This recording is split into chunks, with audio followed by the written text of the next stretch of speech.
안녕하세요. 주식 챔피언의 뚜기뚜기, 메뚜기 문현진 문포입니다. 자, 이렇게 여러분들 앞에 인사드리게 된 이유는 2018년이 밝았습니다. 자, 그런데 2018년 장을 들어서 많은 사람들이 의견이 분분한데 저는 과거에서부터 지금까지 외치고 있었던 말이 있죠. 그래서 2018년 증시 상황을 어떻게 여러분들께 설명 한번 해드려볼지 준비해봤습니다. 그래서 메뚜기 차트 심리학 2018년 증시 천기누설이라는 타이틀로 한번 준비를 해봤어요. 그래서 여러분들 증시를 살펴보는데 도움이 되셨으면 좋겠다라는 이야기를 드리면서 바로 진행해 보도록 하겠습니다. 자, 2018년 장을 대부분 대세 상승장이라고만 외치고 있습니다. 그렇기 때문에 상승장이라는 기대 심리가 굉장히 많이 적용이 되고 있는데요. 과연 그럴까요? 네. 저는 그렇지 않다라고 여러분들께 말씀을 드리고 싶어요. 상승장이라고 외치고 있기 때문이 아니라 저는 2015년부터 계속적으로 2018년은 하락장이 등장할 것이다. 그리고 그 하락 직전에 엄청난 급등장이 나올 것이다 라는 이야기를 계속적으로 드렸습니다. 그래서 제가 2015년도 4년도 때부터 여러분들께 말씀을 드렸기 때문에 천기누설이라는 타이틀로 가지고 와봤고요. 저는 2018년이 하락장이 올 것이다 라는 이야기를 드려보고 싶네요. 최근 뉴욕 지수가 상당히 많은 급락을 하면서 상당히 깊게 빠져버리면서 상당히 많은 국가에게 또 타격을 입히기도 했는데요. 이러한 내용들이 도대체 왜 나올까를 먼저 알아보는 게 좋을 것 같습니다. 상승장만 외치고 있고 상승장만 기대하고 계시는 분들, 과연 그 이유가 타당한지 지금 이 시간을 토대로 조금 살펴보시길 바라겠습니다. 자, 먼저 10년 주기설이라는 게 있습니다. 웬 설이야? 주식을 하는 사람이 설을 믿어? 라는 이야기를 할 수가 있겠지만요. 사실은 이게 10년 주기설이 아니라 경제 사이클에 해당을 하게 됩니다. 경제 사이클에서는 성장과 그리고 침체기가 나오게 되고요. 쇠퇴기와 다시 또 회복기가 왔다 갔다 하면서 뱅뱅 도는 순환 구조를 가지고 있는데요. 지금 이걸 보면은 약 10년 주기로서 성장과 쇠퇴를 반복한다라고 보시면 될 것 같아요. 자, 그래서 10년 주기설에 따른다라고 하는 게 아니라 10년 주기 사이클을 따라간다라고 보시면 될 것 같고요. 보통 10년 주기설이라는 이야기로 따라 붙기 때문에 많은 사람들에게 와닿지 않는다라는 단점이 있습니다. 그렇기 때문에 이렇게 고점으로 치고 올라갈 때 대세 상승장이라 착각하고 있는 돈, 없는 돈을 끌고 들어와서 투자하는 경우가 생기는 거죠. 제가 그것이 너무 염려스러워서 오늘 이렇게 강의를 찍고 있습니다. 자, 2018년 세계 경제 상황을 먼저 조금 살펴본다면은요, 왜 하락장이 나오는지에 대해서 여러분들께 아주 쉽고 간단하게 알려드릴 수 있을 것 같아요. 한번 보도록 하겠습니다. 2018년 세계 경제 상황은요, 사실은 좋은 내용들보다 좋지 않은 내용들이 더 가득하다라고 볼 수가 있는데요. 먼저 보게 되면은 최근 시장에 타격을 주고 있는 이슈라고 할 수 있는 미국의 금리 인상 이슈가 있습니다. 자, 하지만 이 금리 인상이라는 게 2018년에 갑자기 튀어나온 뉴스가 아니라는 점이죠. 바로 2017년부터 그리고 2016년부터 금리 인상에 대한 기대감 그리고 우려감들이 상당히 반복이 되어 왔습니다. 그렇기 때문에요. 이미 알고 있던 일이 2018년에 일어나고 있을 뿐이라는 거죠. 그 말은 이제 일어나기 시작을 하고 있는데 몰랐던 것처럼 갑자기 증시에 타격을 입혔다라는 겁니다. 그리고 여러분들께는 단순한 조정일 뿐이니 지금 많이 매수하세요. 조정장입니다. 라는 이야기로 증시로 많이 끌어넣게 되겠죠. 저는 그것을 여러분들이 조금 피하셨으면 좋겠다라는 이야기를 드려보면서 지금 이 강의를 찍고 있다는 거 경각심을 좀 가져보시길 바라겠습니다. 자, 그리고 두 번째는요. 미국의 자산 긴축 정책입니다. 이때까지는 양적 완화라고 해서요. 달러를 전 세계적으로 많이 풀어내는 정책을 썼는데 작년이었죠. 작년 말쯤에 11월경에 자산 긴축 정책을 쓰겠다라고 하면서 밖에 나가 있는 달러를 모아들이기로 결정을 합니다. 그렇게 되면 달러 가치가 갑자기 올라갈 수밖에 없는 상황에 놓여지게 되는데요. 그러한 내용들이 사실은 시장이 급변할 때 엄청난 충격을 받게 되어 있거든요. 그래서 시장이 상승을 하고 있었지만은 자산긴축 정책이 몰고 올 파장은 아직까지도 어떤 식으로 보여지게 될지는 미지수다라는 거죠. 그렇기 때문에 너무 상승장만 외치고 있기보다는 여러분들이 하락장에 대한 좀 우려를 하시는 게 어떨까라는 생각이 듭니다. 자, 그리고 보호무역주의 정책이라는 것을 미국 트럼프 대통령이 펼치고 있습니다. 원래 자유무역주의를 외치면서 모든 국가와 공정하게 무역을 하면서 서로 윈윈하자라는 정책을 이때까지 미국이 펼쳐왔었는데요. 갑작스럽게 자국민들을 우선시하겠다라고 하면서 우리에게 해가 되는 무역 정책은 다 치워버려라고 하고 있습니다.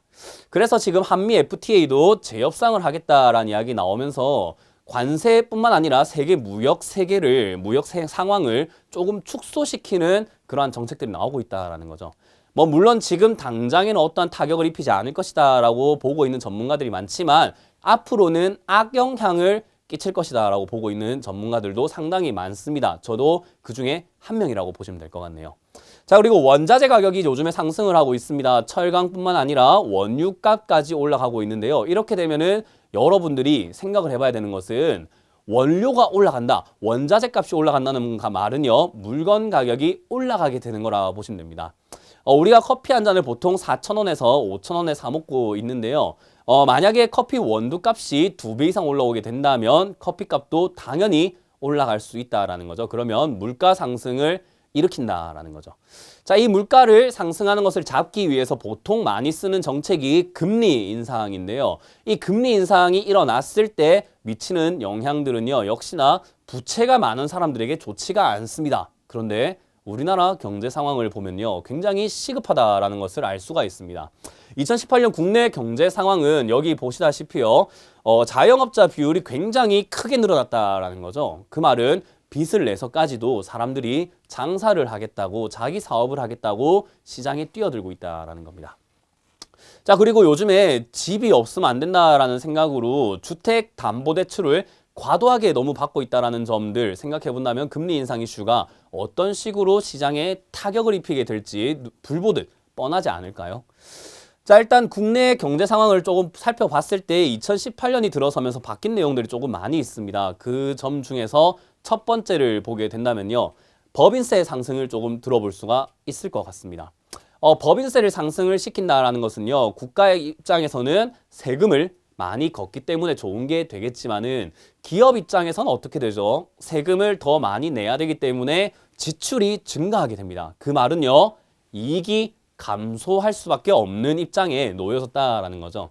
자, 그런데 이걸 해소를 시켜주기 위해서 또 다른 정책이 나와줬어야 하는데 어라 웬걸 이상한 정책이 하나 더 나왔습니다. 최저임금을 상승시키겠다라는 정책이 나왔죠. 그 말은요, 세금도 많이 내야 되고 인건비도 많이 내야 되게 된 거죠. 자, 그러면 영업이익과 당기순이익이 당연히 떨어질 수밖에 없는데요. 그 말은요, 앞으로 우리의 기업들의 실적이 좋지 않을 수 있다라는 내용들이 담겨져 있다라는 거죠. 그래서 그런지 최근에 1월 달부터 1분기 실적이 어닝 쇼크가 이어질 것이다 라는 뉴스가 나오기 시작을 하고 있고요. 1분기, 2분기, 3분기, 4분기가 갈수록 실적이 악화될 것이라는 증권사 리포트가 최근 들어서 많이 나오고 있습니다. 저는 이 이야기를 2015년부터 했다라는 거 기억을 하시길 바라겠습니다. 자, 그리고 자영업자 비율이 증가하고 있다라는 것은요, 정말 좋지 않은 경제 상황 중에 하나라고 보시면 됩니다. 지금 우리나라가 자영업자 비율이 전 세계적으로 2위에 해당하는데요. 1위가 멕시코라고 합니다. 그리고 3위가 그리스라는 이야기가 있습니다. 지금 계속적으로 왔다 갔다 하고 있다 하는데요. 탑3 안에 들어가 있다라는 말은요, 좋지 않다라고 보시면 돼요. 왜냐하면은 국가가 규모가 점점 커지고 경제 상황이 점점 좋아지기 위해서는 국가 안에 있는 돈을 돌릴 게 아니라 해외에 있는 돈을 걷어들여서 수익을 증가시키는 방법을 써야 되는 거죠.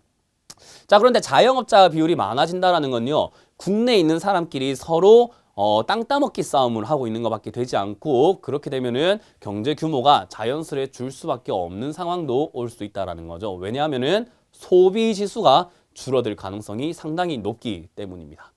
자, 그래서 자영업자 비율이 높다라는 게 2018년 국내 경제 상황이고요. 그리고 2018년 이후로도 앞으로 계속적으로 일어나게 될 일이 바로 저출산입니다. 국가 규모가 작아진다는 말은 경제 규모가 작아진다는 말이고요. 경제 규모가 작아진다는 말은 지수도 내려간다라는 뜻을 볼 수가 있을 것 같아요. 자, 저출산이라는 말은요, 지금 인구가 점점 줄어들게 될 것이다라는 거고요. 통계에 따르면은 2022년부터 청년층과 장년층이라고 부르는 노년층이라고 부르는 비율이 역전된다라는 이야기가 있죠. 그래서 노년층이 더 많아질 것이다라는 이야기가 나오고 있는데요. 이렇게 되면은 과연 우리 경제가 앞으로 대세 상승장을 불러올 만큼 급등할 수 있을 것이냐라는 의문이 남을 수밖에 없을 것 같습니다. 자, 그리고 2018년 경제 폭탄들이 많이 존재하고 있습니다. 한번 보면요. 일단 아까 전에 말씀드렸던 가계 부채에 대한 부담을 해소시키지 못하고 있다는 거죠. 부동산을 사기 위해서 또는 비트코인을 사기 위해서 주식을 사기 위해서 어떤 것들을 투자하기 위해서 사람들이 과도하게 빚을 내서까지 투자를 하고 있는 상황이라는 것을 미루어 볼 때 금리 인상 시기와 변동금리로 빚을 낸 사람들의 금리가 올라가게 된다면은 그 부채 부담률은 상당히 높아질 수밖에 없습니다. 만약에 부채를 갚지 못하게 되는 인구가 증가하게 되면요. 당연히 돈을 빌려준 은행이라든지 또는 금융기관 입장에서는 손실을 입게 되는 거고요. 그 손실 부담금을 또 기업들이 나눠 가지게 될 수밖에 없다라는 겁니다. 만에 하나라도 2008년과 같이 어떤 증권사 또는 은행이 파산을 하는 지경까지 이르게 된다면은 그 여파는 상당히 상상을 초월할 수밖에 없다라는 생각이 드네요. 자, 그리고 각종 투기 자산들이 판치고 있다라는 거죠. 최근에 고점이 아닌 자산들이 없습니다. 생각을 해본다면은 현물 자산인 달러 빼고는요. 그리고 금값 빼고는 웬만한 자산들이 다 올라가고 있습니다. 특히나 실체를 알 수 없었던 비트코인이라는 또 가상화폐조차 2,600만 원을 찍고 700만 원대까지 왔다 갔다 하고 있는 실정이죠. 그래서 저는 투기 자산들에 투자했던 개인 투자자들의 돈들이 손실이 일어나게 되면서 사람들의 경제 상황을 좋지 않게 만들 것이다 라는 생각을 하고 있습니다. 자, 그리고 부동산 규제가 계속적으로 나오고 있는데요. 지금은 어느 정도 땅값이 잡힌 것 같다라고는 하지만 한 군데 땅값을 잡지 못하고 있어요. 바로 강남 땅입니다. 자, 이 강남 땅을 잡기 위해서 많은 규제가 쏟아지게 되면요. 자연스럽게 다른 곳에 있는 다른 지역, 지방이라든지 또는 각 다른 도시에 있는 집값들은 과도한 규제에 시달릴 수밖에 없다라고 생각이 듭니다. 그 말은 집값이 하락할 수 있는 요인이 된다라는 거죠. 자, 그러면 집값이 하락을 하고 빚을 낸 사람들은 이자를 더 많이 내야 되는데 직장을 제대로 구하지 못한다라는 것이 엮이게 된다면 굉장히 힘든 생활고에 시달릴 가능성이 높습니다. 그런데도 경제 상황이 나아진다라고 생각을 한다는 것은 너무 위험한 발상이 아닐까라는 생각이 드네요. 자, 그리고 1분기부터 이어질 기업의 어닝 쇼크라는 거죠. 제가 이 어닝 쇼크라는 이야기를 통해서 조금 설명드리고 싶은 건요. 주가 지수가 상승을 하기 위해서는요. 당연히 뭐가 받침이 돼야 되느냐. 기업의 실적이 받침이 되어야만 합니다. 그리고 기업의 실적이 받침이 되기 위해서는 당연히요. 소비가 증가해서 매출이 증가할 수밖에 없는 요인들이 나와야 되고요. 그리고 소비가 증가가 되면은 더 많은 사람들이 필요하기 때문에 고용 증가를 일으켜내야지만 사람들이 돈도 많이 벌고 그 돈으로 소비를 하고 그 소비한 게 실적이 증가가 되고 실적이 오른 게 지수로 반영이 되게 됩니다. 자, 그럼 고용이 증가하기 위해서는 어떻게 돼야 되죠? 사람들이 많이 사 먹으면서 기업의 실적을 올려줘야지만 고용도 증가가 되게 되는 겁니다. 자, 그런데 지금은 사실 기업들이 사람을 뽑지 않으려고 하고 있다 보니까 일자리 굉장히 실업률이 높아지면서 일자리 난이 일어나고 있죠. 그래서 고용 증가를 하기 위해서 인건비를 올렸지만 사실 저 혜택을 받는 사람보다는 일자리를 잃는 사람들이 더 많았다는 거죠. 그래서 소비가 줄어들고 기업 실적이 줄어들게 되는 여러 가지 요인들, 그리고 환율도 한 가지 몫을 하게 되겠죠. 자, 그러면 지금 주가 지수를 상승시키기 위한 실적이 올라갈 것인가 내려갈 것인가를 여러분들이 조금 심도 깊게 탐구를 해보신다면요. 올라갈 내용보다는 내려갈 내용들이 훨씬 많다라는 거죠. 자, 지금 기업이 실적이 증가할 수 없다라는 이야기를 드리는 건요. 물론 이러한 국면 속에서도 실적이 증가하는 기업도 있겠지만 대체적으로는 좋지 않을 것이다라고 보는 이유는 역시 환율입니다. 우리나라는 수출로 먹고 사는 기업들이 많이 있습니다. 자, 그런데 환율이 떨어지게 되면요. 우리가 물건을 팔 때 원화로 받는 게 아니라 달러로 팔게 됩니다. 그래서 달러로 팔았을 때 그 달러를 다시 원화로 바꾸는 과정을 겪게 되는데요. 만약에 달러가 2,000원이었다면은 1달러짜리 상품을 팔아도 2,000원이 남는 게 되었겠지만은 환율이 1,000원까지 떨어지면 1달러짜리 상품을 팔았지만 1,000원에 우리가 이용할 수밖에 없는 실정이 되는 거죠. 자, 그러면은 기업의 매출이 줄어들 수밖에 없는 요인들이 될 거고, 그게 12월부터 환율이 떨어지기 시작을 했기 때문에요. 그 타격은 1분기 실적으로 바로 이어질 가능성이 높을 것 같네요. 자, 그리고 2018년부터 시행된 인건비 상승도 기업 실적이 증가할 수가 없는, 또 발목을 잡는 요인이 될 수밖에 없다라는 생각이 들어요. 자, 그리고 법인세 증가도 마찬가지겠죠. 법인세 증가를 하면서 세금을 더 많이 내야 되다 보니까 기업의 지출을 증가시키면서 이익이 줄어들 가능성이 높아지게 된 겁니다. 거기다가 한미 FTA까지 재협상을 하기로 합니다. 우리가 재협상을 하자 했다면 사실 좋은 방향으로, 우리가 유리한 방향으로 끌고 갈 수 있겠지만은 재협상 카드를 먼저 내민 것은 미국이었다라는 거죠. 왜 꺼냈을까요? 세상에 재협상을 하자 해놓고 내가 너에게 돈을 더 줄 테니 재협상을 하자라는 경우는 잘 없습니다. 이 계약이 마음에 들지 않으니 다시 계약하자라는 겁니다.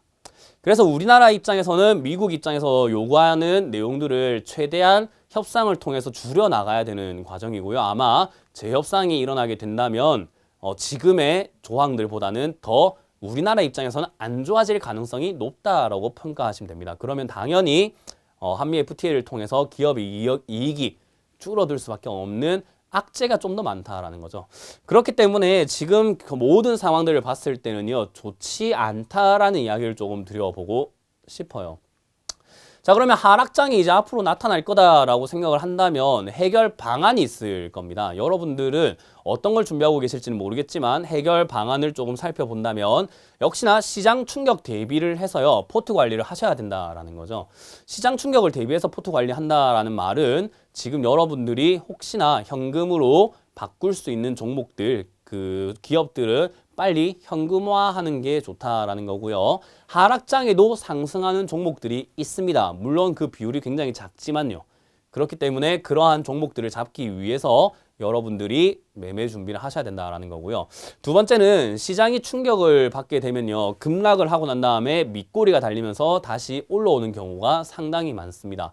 그렇기 때문에 마이너스 20% 구간까지 갔다가 플러스 뭐 0%라든지 1%만 올라가도 20%의 수익률을 낼 수 있는 구간이 생기게 되는데요. 그러한 매매를 준비를 하셔야 된다라는 거죠.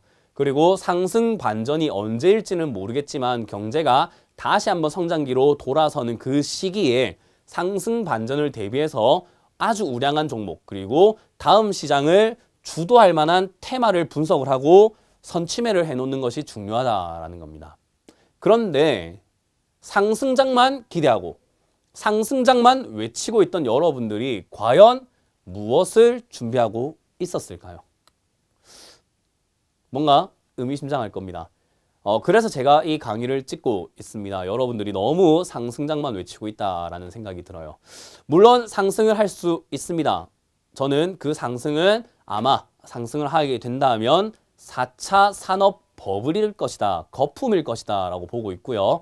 전방적으로 본다면은 기업들이 실적이 좋아지지 않을 거기 때문에, 그리고 경제 상황이 어려워질 것이기 때문에 전 세계 경제 상황이 매우 비슷하게 흘러가고 있기 때문에 저는 장기 침체 구간이 나타날 것이라고 예상을 하고 있습니다. 그래서 여러분들이 지금 하락장을 준비하지 않는다면은 아마 하락을 하고 있을 땐 이미 손 쓸 수가 없을 만큼 계좌가 굉장히 불타오를 게 아니라 아주 우울한 시기로 빠져들 수밖에 없다라는 생각이 듭니다. 자, 그래서 여러분들께 제가 이야기해드리고 싶은 건요, 저는 메뚜기인 저는요, 음봉 매매만을 해왔습니다. 아까 말씀드렸던 양봉을 쫓아다니는 게 아니라 저는 급락하는 종목을 좋아하고요, 바닥으로 빠지는 종목, 밑으로 빠졌을 때 꼬리를 잡고 올라오는 종목들을 수익을 내는 것을 굉장히 즐겨하고 굉장히 잘한다라고 말씀드려보고 싶네요. 자, 그래서 하락하는 종목을 매매해서 반등을 이용해 수익을 내는 기법을 제가 이때까지 썼는데요. 이 기법의 장점이라고 한다면은 하락장에 더 큰 효과를 발휘한다라는 거죠. 물론 상승장에는 급락을 하는 종목들이 많이 없기 때문에 이 매매를 할 만한 종목들이 많이 안 보였지만 하락장에 오게 되면은 굉장히 많은 종목들이 급락을 하게 됩니다. 그러면은 제가 매매할 수 있는 밭이 점점 넓어진다라는 거죠. 그래서 저는 하락장이 조금 더 기대가 되고 오히려 편합니다. 그런데 여러분들은 아마 달리는 말에 올라타는 매매만 열심히 하셨을 거기 때문에 이런 매매 자체가 어려울 거다 생각이 드네요. 2%라는 이야기가 있습니다. 2%가 과연 뭘까요?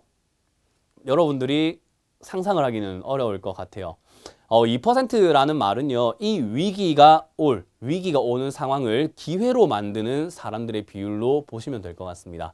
사실 2%보다는 작을 수도 있다라고 생각이 드는데요. 1%에 가깝다 생각이 들지만 그래도 저는 2% 정도는 기회를 잡는 사람들이라 생각이 들어요.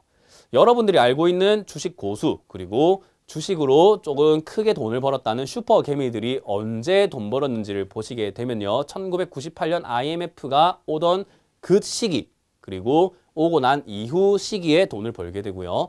2007년 8년장이죠. 8년장에 급락장이 오면서 그때 폭락을 할 때 투자를 하고 2009년, 10년, 11년까지 돈을 엄청나게 많이 벌어냅니다. 그러니까 지금 시기가 아니라 하락장이 오는 시기에 돈을 번다라는 거죠. 여러분들은 2%가 되실 것인지 98%가 될 것인지를 잘 선택을 하셔야 되는데요. 많은 사람들이 위기가 올 걸 알면서도 그것을 기회로 바꿔낼 수가 없습니다. 왜냐? 준비를 하지 않았기 때문이죠. 자, 그래서 저는 지금도 늦지 않았다라는 이야기를 해드리고 싶어요. 2018년 상반기부터는 꺾여 내려갈 가능성이 높다라고 생각이 드는데요. 꺾이기 시작을 했을 때는 이미 위기는 위기일 뿐입니다. 그러나 꺾이기 전에는 준비할 수 있는 기간이 충분하다라고 생각이 드네요. 자, 그래서 여러분들이 이 위기가 기회로 바뀌는 이러한 현장을 구경만 하실 것인지 아니면 함께 하실 것인지는 여러분들의 선택입니다. 하락장을 외치고 있는 전문가는요, 대한민국에서 거의 손가락에 꼽을 정도로 없습니다. 그 정도로 저는 하락장을 미리 준비하고 미리 예측을 하고 하락장만을 위한 매매를 준비를 하고 있다는 거죠. 그렇기 때문에 여러분들이 지금이라도 기회를 잡고 싶으시다 하면은 2018년도 메뚜기 문현진 멘토와 함께 한번 해보시길 바라겠습니다. 이렇게 상승장만을 외치고 있는 2018년 증시에서 약간 찬물 끼얹는 소리일지도 모르겠지만요. 여러분들에게 경각심을 조금 일깨워드리고 전문가로서의 조금 자질과 그리고 저의 자부심을 조금 상기시키면서 여러분들에게 최대한 도움을 드리기 위해서 2018년 하락장이 올 수 있다라는 이야기를 과감하게 한번 담아보았습니다. 작년에 아프리카 방송에서도 저희가 강의를 할 때 제가 2018년은 하락장이 올 수 있다라고 제가 예고를 했었고 경고를 많이 해드렸었는데요. 그 점을 기억하고 있다면 지금 상황은 조정이 아니라 마지막 탈출구는 아닌지 심각하게 한번 고민해 보시길 바라겠습니다.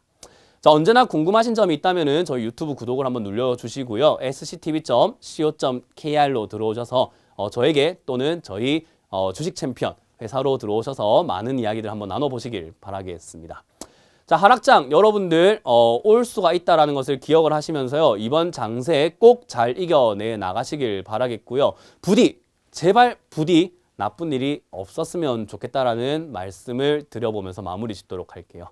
늦으면 절대로 안 됩니다. 빠르게 선택을 하시길 바랍니다. 자, 지금까지 뚜기뚜기 메뚜기 문현진 멘토였고요. 저희 주식 챔피언 항상 많은 사랑 부탁드리겠습니다. 감사합니다.